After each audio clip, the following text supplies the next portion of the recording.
Like many of you, my teenage years were rough. I didn't make any new friends and instead relied on my old friends from elementary school. I found it hard to express myself and have confidence. So most days when I would get home from school, I would feel better by getting lost in video games. I'm not the type of guy who beats a game and instantly jumps back in for a replay.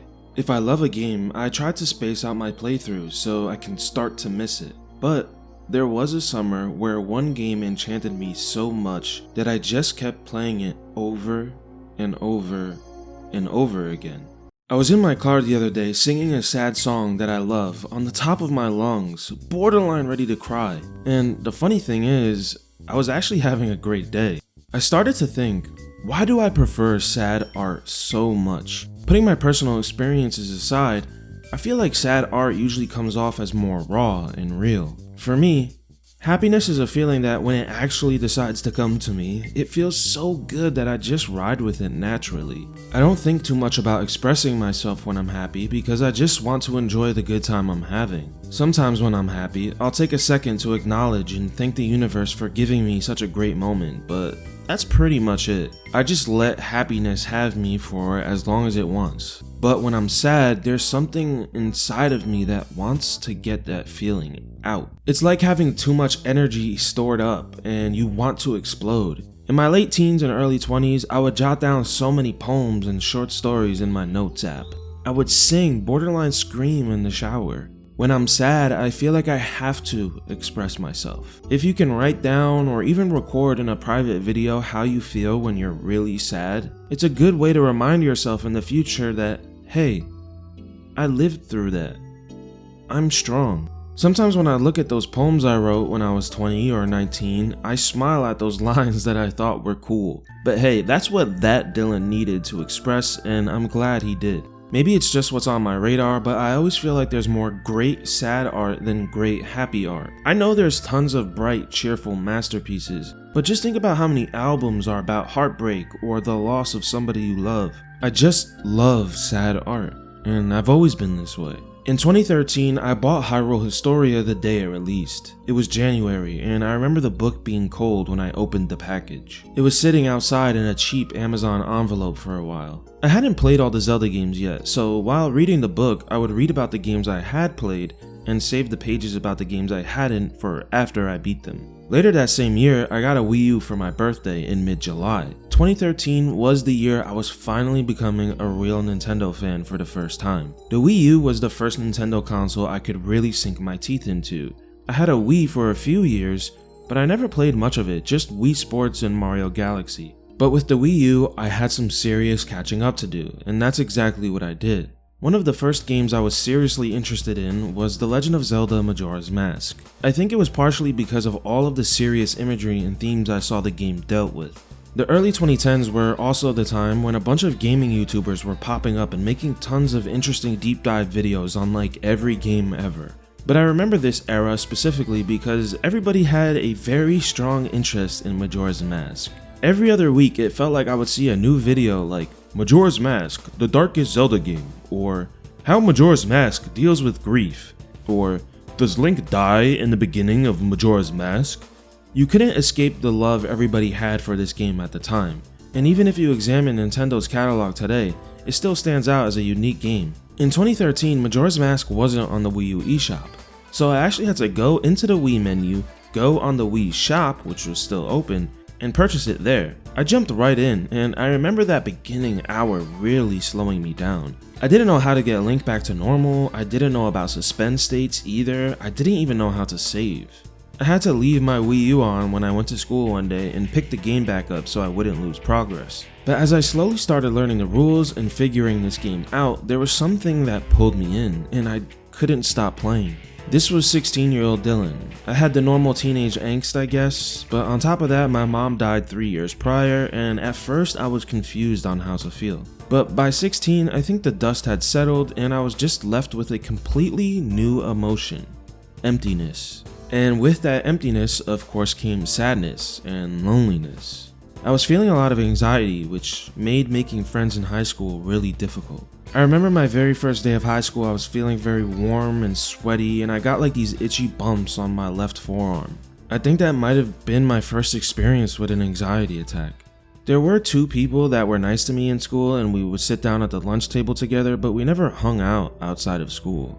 I think so far out of my life, my teenage years were the most lonely time I've ever had. This weird cocktail of feelings was new to my still developing mind, but somehow Majora's Mask sang to me. I never even felt like there was a villain in this game. I guess it would be like the evil stored inside the mask, but for the majority of the game, our focus is on Skull Kid. If you take a second to think about it, Skull Kid isn't even evil. He's just a mischievous little kid who experienced the heartbreak of losing all his friends. He's basically just Dennis the Menace or Calvin, but he found a mask that made him do some messed up stuff. When I played through the game for the first time, figuring out the way forward felt so rewarding because it meant I could see more of this twisted world in the game, hear more of the gloomy songs, meet more of the characters that were going through a tough time and needed help. It meant that I can unlock more cool masks and abilities. There's something very specific about how Majora's Mask presents the world of Termina and its people that it doesn't feel like a traditional fantasy world. Many other Zelda games do feel like they would fit perfectly fine under the umbrella of fantasy, but not Majora's Mask. The color palette here is strange. The purple, poisoned water of Woodfall clashing with the orange giant mushroom looking things. The bright green and red pipes of Great Bay Temple. The drained, muted Icana Canyon. Majora's Mask feels like a fairy tale fantasy, if that makes any sense. In a lot of fairy tales, most characters and places are simply representations of themes or lessons. And the same can be said here. I'm not going to do the whole spiel about how each location is a stage of grief, because you've probably heard that 1,000 times. But what I love is how nobody in this game is vague about how they feel. Almost everybody is a clear representation of pain or missing something. People won't stop talking about shame, loneliness, regret, or trauma. Everybody in Majora's Mask is sad and needs help. And I think that's why this is one of the very few video games where the side quests don't feel stupid or corny or like padding. Everybody is in a bad situation because the world itself is a representation of sadness. It's a dreary, somber fairy tale. And it makes Link feel like twice the hero. His role as hero is more potent. Not only because he's saving the world of Termina, but because he's saving the people of Termina individually. Majora's Mask feels like a sky completely covered with black storm clouds, and Link is that one ray of sunlight that pierces through them all. Remember, the sun will always rise again. I think the reason why the Anju and Cafe quest is the most talked about is because it ends in a ray of hope, and that hope clashes so brilliantly with the rest of the game. I'm sure many of you can relate to this, but as a depressed, angsty, lonely teenager, I needed to feel heard. I needed to feel like somebody else on this planet was feeling as shitty as I did. And Majora's Mask proved to me that many people do. Probably most people do. Lulu had her eggs, her children, stolen from her. The guy who gives you the stone mask has needed help for years, but everyone ignores him, causing him to feel as dull and forgettable as a rock. Romani is tormented by these alien ghost things every night, and her big sister, her only family, doesn't believe her. Pamela is this little girl stuck in a wasteland with her father who has become a monster. Dude, even your shield looks like he's in physical pain. Everybody in this game needs Link. They need you. And as that teenager, it felt good to be needed. But even Link himself is a victim. As I get older and older, the less I care about the Zelda timeline. It was just a way to market Skyward Sword as the first game canonically. And hey, good on Nintendo, almost 15 years later and there's still millions of people online who argue about that timeline, even though Nintendo themselves clearly doesn't care about it. I say all that because I don't know if what I'm about to say will make some diehard fans mad, but whatever. Ocarina of Time and Majora's Mask Link is the saddest Link to me. Think about it like this, okay?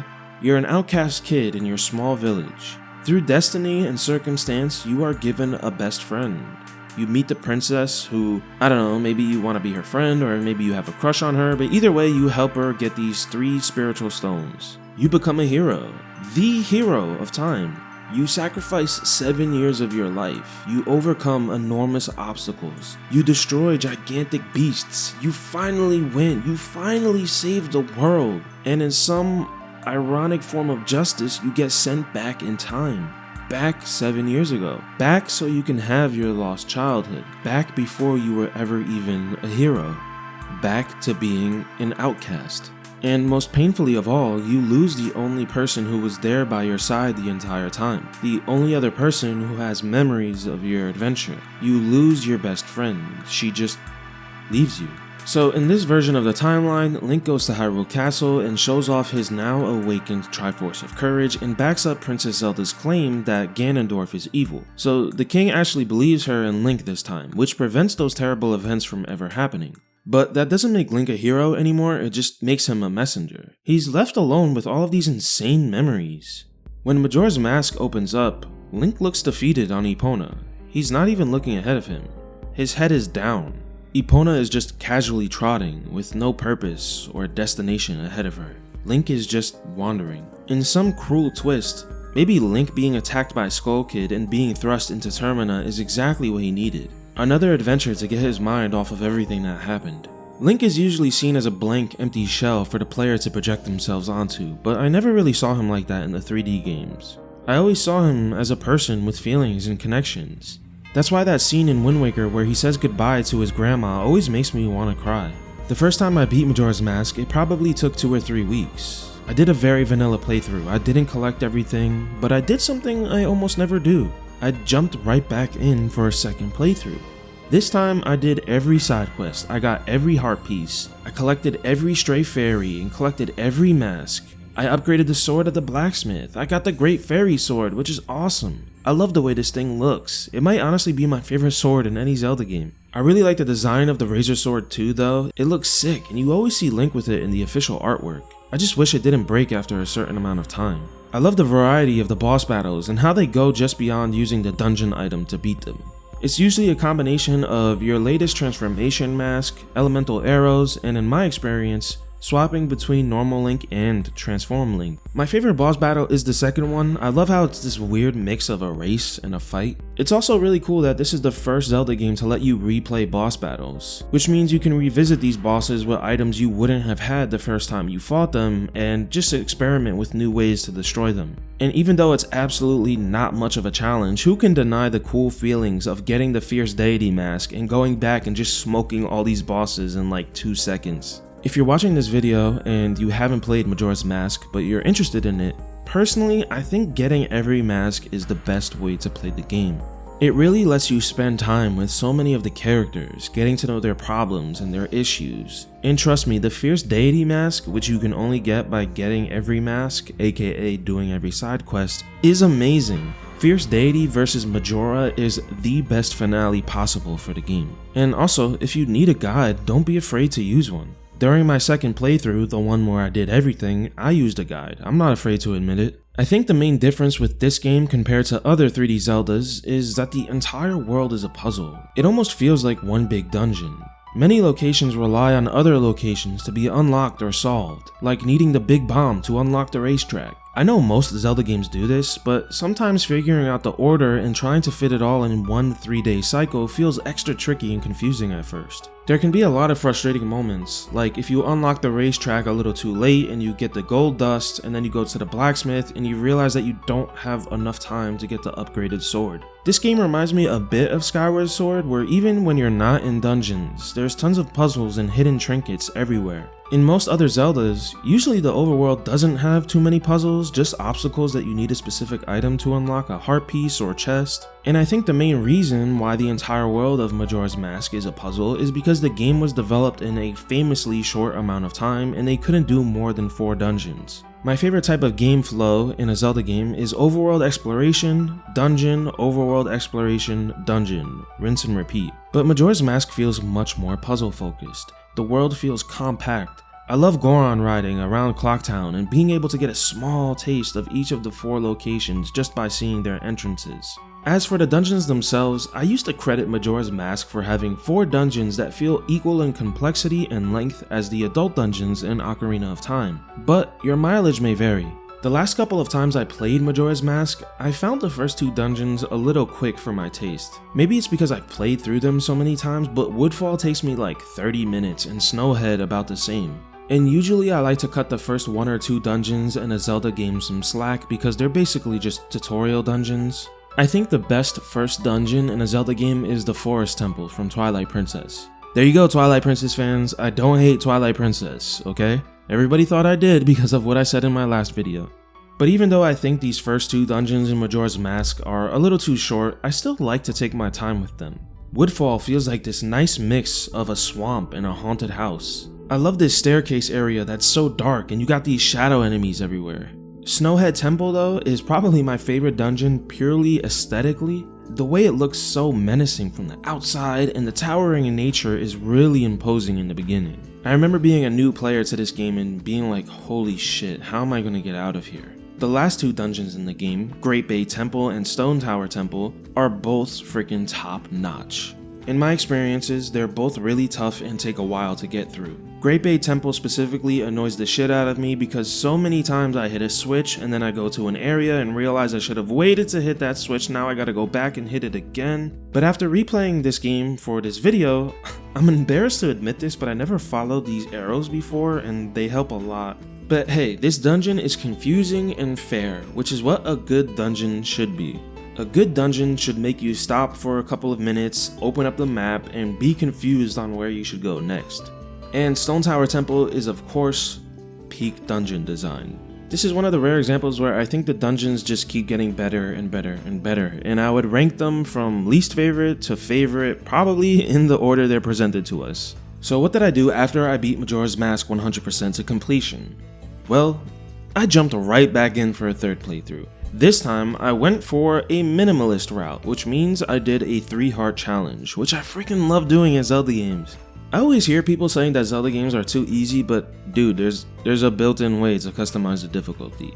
Just don't get any hard pieces. The 3-heart challenge wasn't too hard until the second half of the game, and I guess you could say I kind of chickened out because I decided I needed a little bit of help and I got the Great Fairy Sword, which I collected again, which the fairies are kind of annoying to get, but I did it again, and this time for the finale it was Kid Link with the Great Fairy Sword versus Majora, and that was cool too, but not as cool as Fierce Deity Link. It was summer vacation when I was playing this game, and I remember having my friends come over almost every day and showing them cool moments, boss battles, tricks, or gameplay mechanics. None of my friends had Nintendo systems except handhelds, so they satisfied their curiosity by playing Nintendo games at my house. There was a time when I just wouldn't shut up about this game. I reread the manga over and over and over again. I had a wallpaper on my laptop. I got this soundtrack from Club Nintendo that I didn't open because I could just go on YouTube and listen to the soundtrack, and also I was hoping that it would shoot up in price, but I don't think it did. If you left my apartment, you would be reminded that it was 2013. But when you entered my apartment, it would feel like the year 2000 again, and Majora's Mask was a brand new game. So to sum it all up, I did 3 playthroughs, a normal one, a 100% one, and a 3-heart challenge back to back to back on the Wii U. Then I did a 4th playthrough, another 100% completion on the 3DS version when that came out. For years, I said this was my favorite game of all time. I was truly obsessed with this game. It's just the perfect example of sadness being a theme rather than the entire experience. A lot of the times when a game is known for being sad, that's kind of the driving motivation of even playing it. Most games have moments of sadness. But games like Shadow of the Colossus, or Final Fantasy X, or Majora's Mask, they all have a cloak of despair draped over them. Underneath that cloak though, is extremely fun gameplay. It doesn't forget to be a fun video game. As a kid, I just saw myself everywhere in this game. The Goron baby misses his dad. I missed my mom. Skull Kid was just a lonely kid who wanted more friends. I was just a lonely kid who wanted more friends. Link was just aimlessly wandering around. And I mean, even today, over 10 years later, I still feel like I'm just aimlessly wandering around. I love that at the end, Link finds a light and heads straight for it. Like, maybe he's finally found his inner peace and he heads home. Back to Saria, back to Kokiri Forest. Or maybe he's just found the thing that will make him feel good in life. Or, if you believe in the famous theory that Link's been dead for the whole game, I guess this means that he's like reaching his eternal afterlife. There was a time in my life where I called Termina a second home. I used to know where all the hidden holes in the ground were, and all the little secrets. Walking around Clocktown gives me a sense of comfort. I love this area so much with the water running. Or the furnace and the blacksmith, it just felt so warm and homey in such a freezing location. I love just riding Epona with Romani at her ranch after I help her stop the aliens. I love leading the cuckoos with the Bremen March. I love these dodongos in the overworld that would feel out of place in any other Zelda game, but not here. I love the weird golden lobster claw looking hookshot. Hell, I even love going to the dojo and learning that Zelda combat is surprisingly more deep than most people, myself included, give it credit for. And this is probably my favorite location in any video game ever. I mean, this is probably the most subversive thing Nintendo has ever done. The entire game, you just feel this crushing anxiety of this thing that you can always look up at. Every time you messed up a puzzle, every time you have to restart the 3 days, every time you use the inverted Song of Time to slow things down, every time the screen gets smaller and smaller and smaller, reminding you that you're fucking doomed. It's because this thing is getting closer and closer to ending everything. And at the end of the game, you go inside of it. I fully expected it to be some berserk-esque nightmare land filled with darkness and monsters, but in some giant, beautiful, metaphorical middle finger to you and all of your expectations, it is the most peaceful location in the entire game. Is this the first example of serious subversion of expectations in video games? I mean, I guess Earthbound has some of that, and also nobody expected Samus to be a girl, but this feels like the progenitor of games like Doki Doki Literature Club, making the player feel comfortable in a certain emotion, in this case anxiety, and then throwing us into an entirely different emotion, peace. This moment encapsulates everything I love about Majora's Mask. We are so far beyond Princess Zelda, the Triforce, and Ganondorf, none of that stuff matters anymore. We are somewhere else where nothing makes sense, but at the same time feels deeply connected. Why do the Moon Children look like the Happy Mask salesman? What does it mean that they're wearing the boss's masks? I know there's a shit ton of YouTube essays theorizing this shit, but I don't care about any of that. All I care about is that everything in this game feels dependent on everything else. It's like a Jenga tower ready to topple. If you take one piece out, the whole thing collapses, but leave it alone and you have this weird, interesting structure to look at. I mean, damn man, just writing this video, I swear I feel the same way I did when I was 16. Back to when I was just combing through every detail of this game. It feels like I reached my hand back in time and pulled those feelings out. Beyond the horrifying moon and the people who need help, I feel at peace when I walk around this world. I never wrote any of them down, but I used to imagine like fanfiction stories of Link deciding to stay in Termina after stopping the moon and finding a life for himself. This small world just begs for your imagination.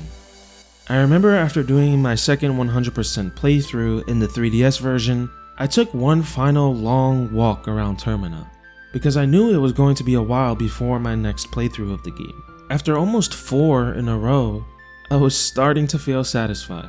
Fast forward to today, and Majora's Mask isn't my favorite game ever. It's not even my favorite Zelda game. I think something like Ocarina of Time or Link's Awakening is more emblematic of my ideal Zelda gameplay experience. Plus, there's moments I find kind of annoying, like the Well trading quest, or needing the big bomb for Icona Castle, and of course the Zora eggs are probably my least favorite part of the game. But besides all that, the story, music, and themes will always resonate with my heart. They feel like an emotional tattoo I will always wear with pride. I will never forget how much I needed this game back when I was a confused, sad, lonely teenager.